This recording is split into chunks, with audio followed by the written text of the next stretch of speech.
So, kompleto na tayo. Naging transparent na yung box 1 to 4. Ang gawin natin, punta tayo sa File, Save As, tapos punta tayo sa Desktop. Magawa tayo ng sarili nating folder. For example, gumawa ako ng folder, new folder, type ko Dennis, press Enter. Pasok ako sa folder ko. Okay. Save ko siya as first project.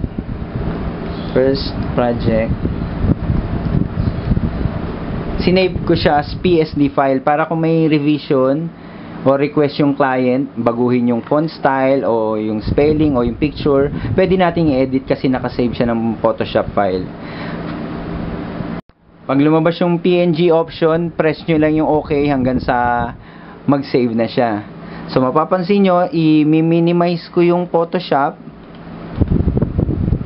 Pupunta ako dun sa folder na inopen ko, yung Dennis.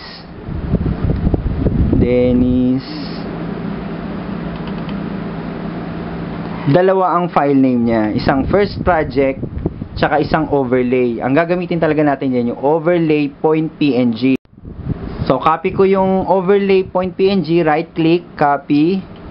And then, pupunta ako sa folder na ang pangalan EVF 1280 by 800. Dito, sinisave lahat yung mga overlay na design natin.